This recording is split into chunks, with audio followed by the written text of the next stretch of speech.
Good day, I'm Theodore Henry, and this is your GIS News for Monday, April 10.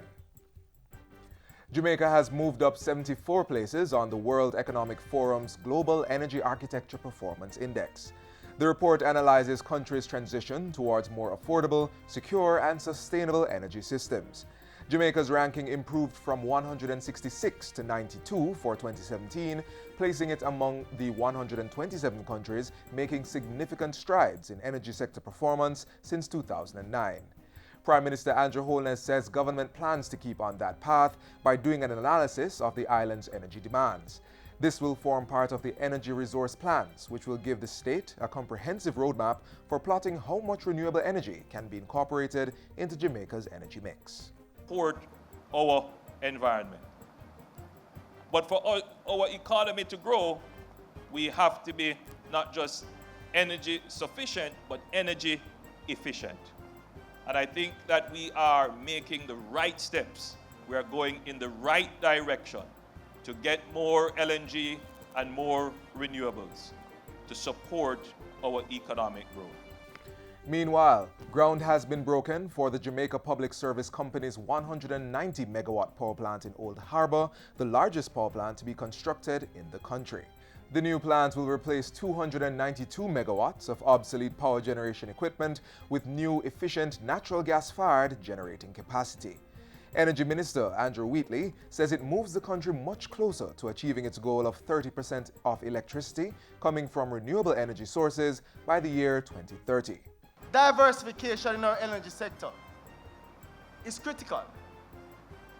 It is critical not only for economic development, but more importantly, for energy security. The JPS facility will cost approximately $330 million, most of which was raised locally. It should be completed in 2019, and 700 jobs are expected to be created from the project. Farmers in Rose Hill, Manchester should experience some alleviation of their water woes following the completion of a $4.5 million water tank rehabilitation project by Wigton Wind Farm Limited.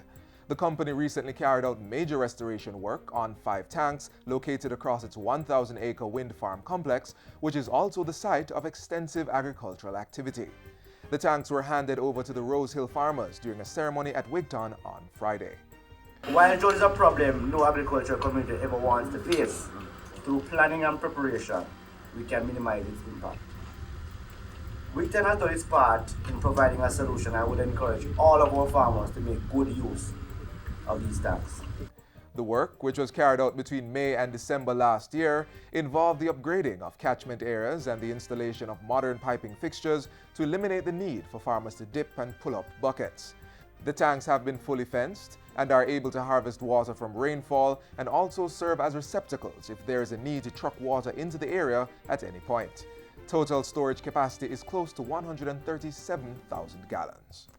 The Child Development Agency, CDA, has received a mobile mental health unit from the United States Agency for International Development, USAID. The Smile Mobile has been provided under the Transitional Living Program for children in state care. It has been retrofitted with 2 counseling areas, Wi-Fi service, air conditioning, a refrigerator, sink, and cabinets. It will play a significant role in strengthening the CDA's capacity to respond to the needs of youth who have been traumatized by various acts of violence and abuse. Ultimately, that's what this is about. It's about how can we ensure that our children who are in state care have the best quality service and that we're catering to their needs in the best possible way. During Friday's handover ceremony at the Alpha Institute, the CDA was also presented with 2 15-seater buses. The mobile mental health unit at one of the buses will serve the parishes of Clarendon, St. Elizabeth, and Manchester. The second bus will serve the parishes of Trelawney, St. James, Westmoreland, and Hanover. And finally, the Florida Caribbean Cruise Association, FCCA, has hailed Jamaica's success in significantly reducing visitor harassment, saying it augurs well for future relations. President of the FCCA, Michelle Page, says there have been clear signs that guests can move about freely without fear of being followed or badgered.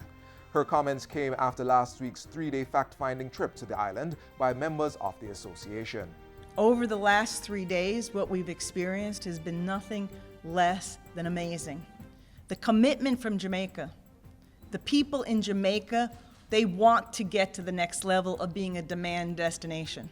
The FCCA is a not-for-profit trade organization with a membership comprising 19 cruise lines, which operate more than 100 vessels between Florida, the Caribbean, and Latin America. Tourism Minister Edmund Bartlett welcomed the delegation's visit, which he says affirms that government's anti-harassment programs have yielded a positive shift in momentum for Jamaica. And that's it for JIS News Today. I'm Theodore Henry. Thanks for watching.